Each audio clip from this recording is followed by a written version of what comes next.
So moving on a little bit about Entergy. So Entergy is proudly headquartered here in New Orleans.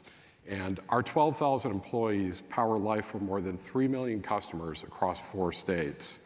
Together, we generate roughly $12 billion of revenue on nearly $60 billion of assets, and we've been in business proudly for more than a century. So our portfolio is quite large. We serve 5 operating companies across those 4 states and have more than 106,000 circuit miles of distribution lines, another 16,000 miles of high voltage transmission lines, and close to 24,000 megawatts of capacity. And approximately 70% of that capacity is either modern gas, nuclear, or renewables. So moving on to really the spirit of discussion, which is really our AI journey at Entergy. Maybe just to set context before, what I'd really like to do is talk to you about some of the use cases that we're seeing. And before doing that, I want to talk a little bit about how we think about AI and really how we approach it from a discipline perspective. So ultimately, everything we do with AI is focused on improving outcomes for our key stakeholders. In other words, we're particularly going after and trying to solve problems that focus around 4 key areas, either improving our cost position, improving our customer experience, improving operational performance, or the organizational health. We do that by integrating technology solutions, and most importantly, actually, we reimagine the business process. And I'm going to talk a little bit more about that as we go into this, but one of the key findings that we've had as we've walked through this journey is you never drop AI into an existing process. You've got to redesign the process from the ground up to really maximize and get the most use out of the technology. Just as context for us, we think of AI as an umbrella or a full portfolio of different technologies. And I won't go through every one of these, but that can include things such as automation, natural language processing, computer vision, robotics, any number of technologies that we bundle together as part of a rebuilt end-to-end process, ultimately aimed at driving outcomes in those 4 spaces that I mentioned. So I thought it might be helpful to kind of walk you through an example of how we've used AI in the past to rebuild a process and ultimately to drive an outcome. So like a lot of utilities, one of the things that we've struggled with in the past is asset failures that cause unplanned downtime for our customers. So the worst thing that can happen is when a customer's power goes out and it's not planned. Now, the process at the top is what historically has happened at the company. In this case, I'm going to use an example of where a transformer would fail. Once the transformer fails, the customer loses power. They're now in the dark. They're getting agitated. They call our contact center. Our contact center opens up a work order. We roll a truck. Meanwhile, the customer is there and waiting. They don't really have an estimate of when the power is going to come back on. The crew does show up, but again, they're slower to get there because this is a reactive situation. We've actually got to identify the crew and spin them out. They get there, they fix the transformer. Hours have passed by this time, and boom, without notification, the power goes back on. There's 2 bad outcomes that happen to that circumstance, and really 2 things that we're trying to solve for. The first and most importantly is we had a power outage. That impacted our customers. That was unplanned. Second thing, we had poor communication in that element. If you're going to have a power outage, you've got to be a really strong communicator and constantly update your customer in terms of when they can expect power to be delivered back on. That allows them to plan for it accordingly and go about their day. So knowing that as the context of the problem, our AI team started playing around with technology that would look at and monitor really the current transfer that was happening all the way down to our AMI residential meters. What they found in this analysis was that we could measure spikes in the current delivery that were highly correlated to an upstream asset failure, in this case specifically a transformer failure. So in other words, when they measured a spike above or below a certain threshold, that was an indication that upstream of this we had a transformer that was not working properly. Well, that by itself was a really good milestone, and as they tested that, they were able to validate that they were able to produce that outcome with a high degree of accuracy. But that by itself doesn't really allow us to action or to correct the first 2 problems that we had. So what we did was we built an entire end-to-end process around maximizing the value of that tool. So as that tool identifies a potential transformer that's going to go into potential failure, it runs an automation that does two things. The first thing that it does is it generates a work order. Second thing that it does, it generates a notification to the customer automatically, and it says, hey, we've got maintenance that's scheduled maintenance that's going to go on in your neighborhood during a specified period of time. You might be seeing a power outage in this window, and power will be back up by that time. So we're maintaining communication with the customer. The work order that was generated, meanwhile, is rolling a truck. The truck ultimately gets out there, tests the transformer, and either fixes it or addresses it right in the field. Once that's done, they update the system generates a notification, and then the customer gets notified that their maintenance is done, they can move on. So there were two things that happened there. The first was that we avoided the power outage, or in worst case, we minimized the time duration of that outage. But the second thing that we were able to do is we were able to stay in constant contact with the customer. So as I mentioned this, and this is a fairly basic example, but I wanted to illustrate the point of the power of the technology itself is extremely powerful, but to really gain full value, you've got to design an end-to-end process to take advantage of that. So real briefly, we've been working with AI really for several years now, and we've been able to generate a lot of use cases really across our entire business. This includes use cases in generation, power delivery, our customer channels, as well as our corporate environments. And I'll spend a few minutes going through some of the use cases in each of these. So I'm going to start in vegetation management. So, very appropriate with this conference, vegetation management is something that almost every utility struggles with. You're struggling with that balance between affordability, in other words, how much could you actually budget, with the risk that you're trying to manage and the operational outcome that you're trying to drive. That is, no matter how much money you have, it never feels like it's enough. And as context, our budget in this space is massive. I mean, you're talking about 8 to 9 figures on any given year where we're focused on vegetation management. So seeing this as a massive opportunity for us to really do more, reduce the risk, drive the operational outcomes that we're looking for, we saw technology as a possible play in this space. So in 2020, actually starting in 2019, but in 2020, we went live and partnered with AiDASH to implement IVMS.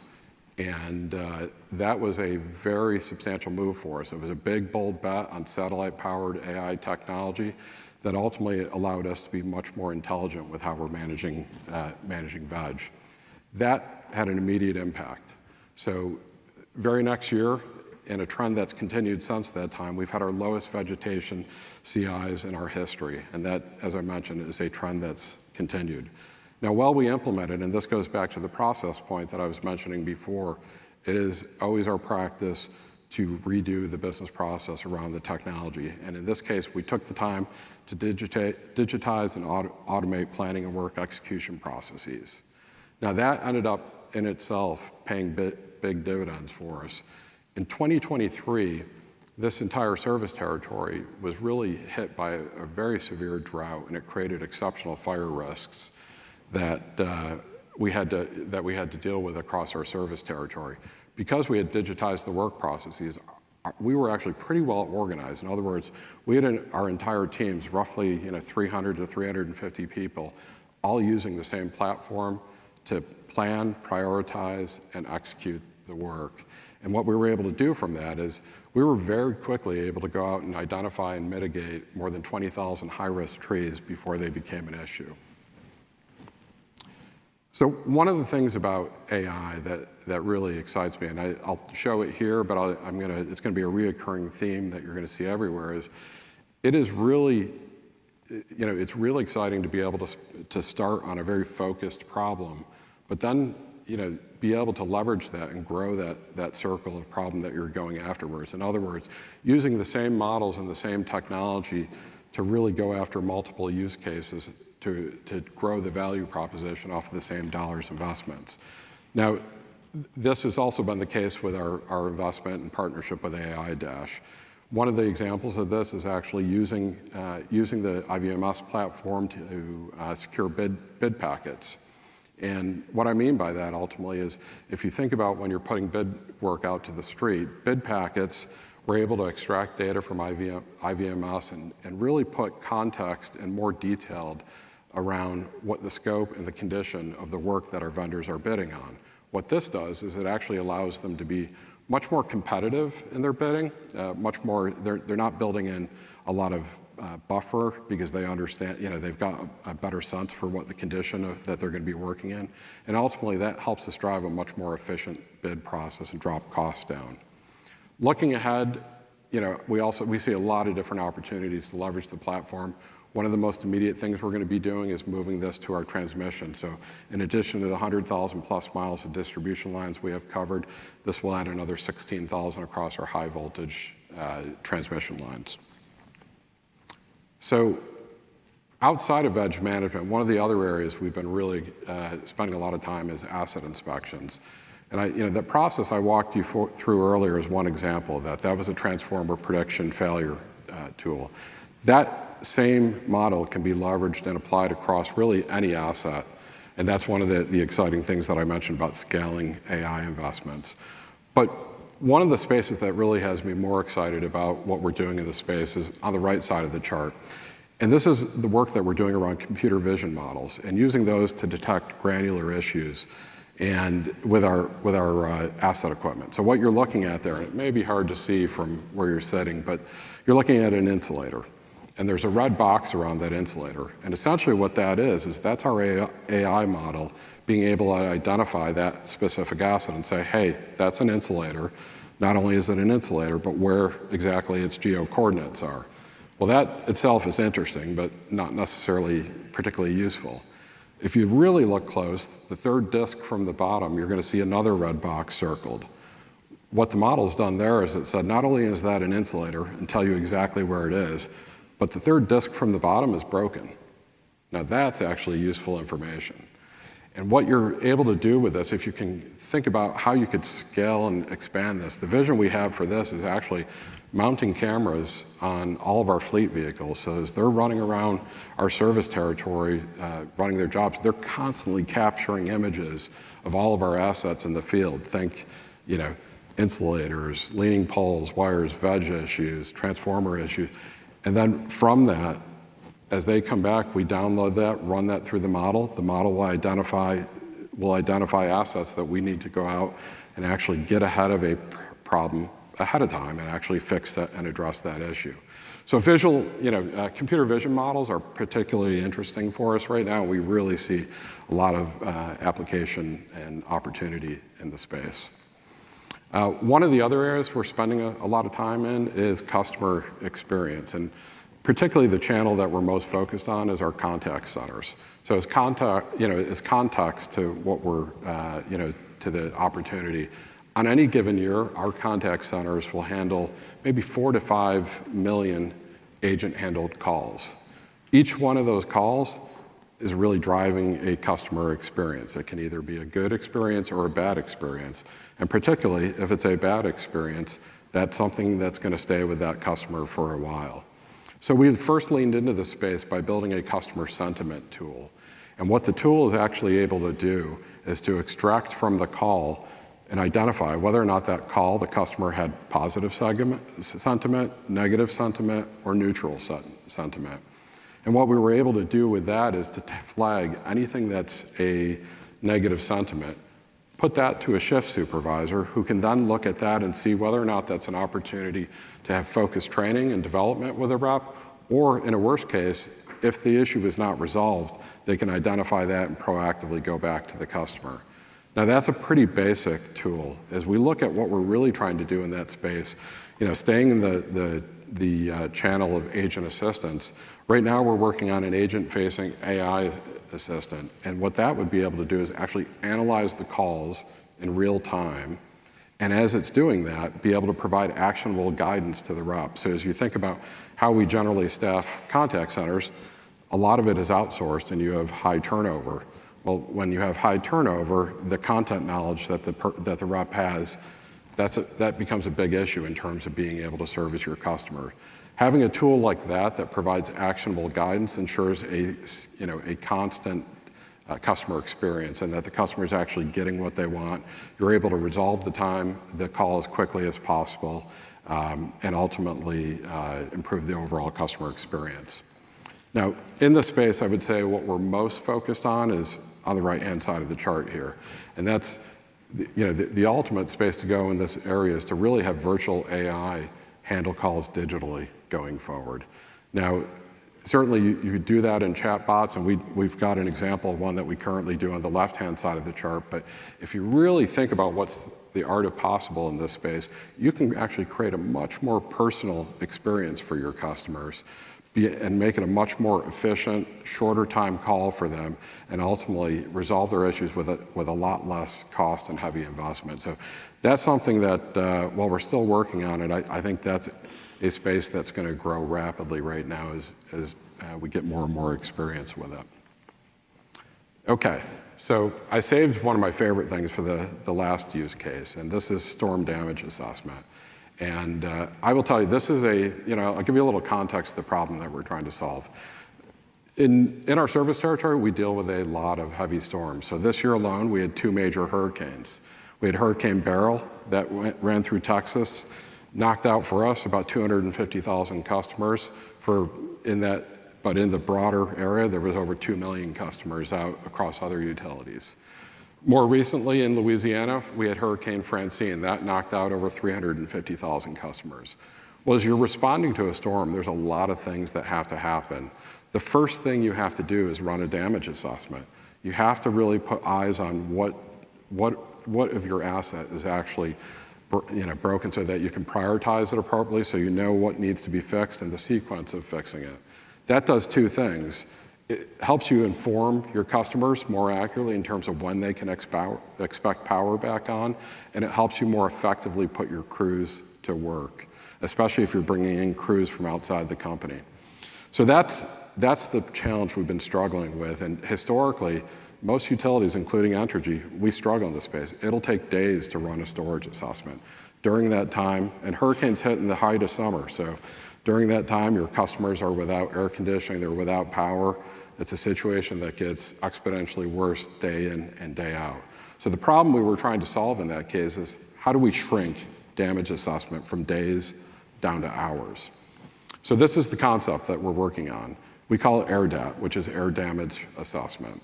And what we're trying to do from this is take what has historically been a ground-based, heavy manual assessment process and lift it up into the air. In other words, use fixed-wing aircraft equipped with LiDAR as well as capturing still imagery that will be sent out on set patrol areas. So think about an aircraft that's running 2,000 feet in the air, that's doing anywhere from 100 to 150 miles an hour. You can capture a lot of territory very quickly.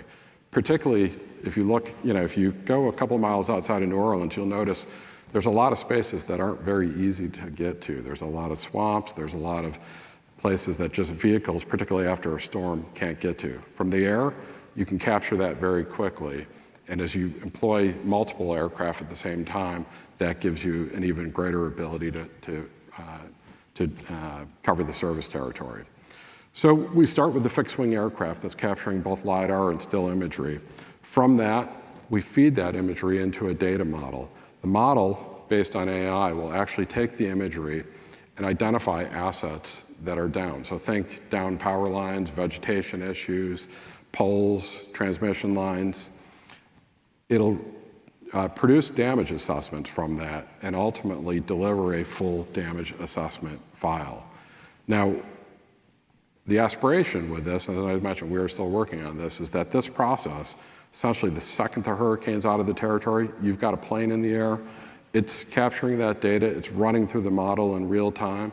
As that plane lands, we are delivering a full assessment file in hours in what used to take days. So while we're still working on it, we've come a little ways here, and I wanted to show you a little bit of what we found. So Hurricane Francine, which came through here a little while ago, we actually ran a proof of concept of this. And what we were trying to do is really test the technology itself to find out how accurate is it and can we build a process around it. Now, this is a little bit hard to see, I'm sure, but let me walk you through what you're looking at. On the left-hand side of the chart, you're looking at essentially is our data model. And that's, all those dots represent LiDAR imagery. So the white is the ground. The green dots are actually power lines. That pole that you see in the middle, well, that's just that. That's a pole. But it's actually a modeled pole. In other words, it's taking GIS data and it's saying, your pole should be here, and it should look like that. Now, keep in mind, all this imagery, that's happening from 2,000 miles up, so the computer's actually showing it as you're walking on the ground. Now, what's interesting about that is while the model's saying your pole should look like that, if you look at the very base of the pole, and it's probably pretty hard to see, but you're gonna see a small string of blue dots. Those blue dots are coming from the base of the pole at a 45-degree angle. You guys see what okay. Unfortunately, that's our actual pole. So while the model says it should be upright in that location, the LiDAR is capturing it and saying, and the model's interpreting it and essentially saying, sorry, your pole's actually down right now, and it's leaning at a 45-degree angle. And as you look at that string of dots on the right, those are actually our power lines. So that's why the power lines are not connected to the pole in that case. Now, it's really hard to see it in the photo, but the photo on the right is actually the still imagery that's being taken by the plane at the same time that we're capturing the LiDAR. And the still imagery is used to confirm what the model's saying, which is you've got a down pole and you've got wires that need to be fixed. So another example of this, and this one shows off a little bit better, is the left-hand side of the chart shows two poles. In the middle of it, you're gonna see a sea of purple dots. Those purple dots, they're actually vegetation. That represents a tree that's fallen on our lines. If you look to the picture on the right, the still imagery is capturing and confirming that. You can see a big fat tree sitting on our wires. So again, think about a storm that's coming in, that's hitting multiple parishes at the same time. It's impacting hundreds of thousands of customers. You've got an ability to send up a plane or multiple planes to capture this data at 100 miles an hour as opposed to individuals on the ground that have difficulty actually getting into the spots.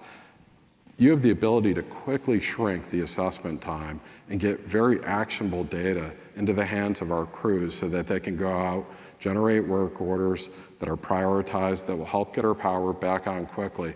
And the other benefit of this is you've got a much more complete assessment early in the process, so we can proactively communicate with our customers that, hey, it may take X days to turn your power back on. And while that may not be a great answer, it is a better answer than a wide range where they can't really make a decision based on that.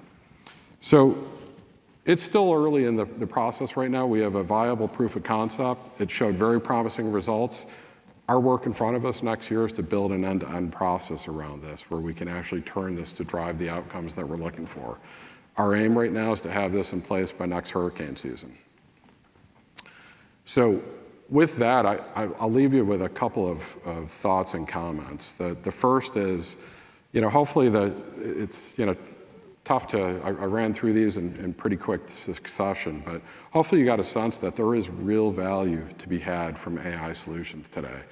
We're really excited about the technology. It works. We're using it to solve real world problems. And most excitingly, it's expandable. It's something that can scale to other use cases very easily. So right now, our problem is not identifying use cases.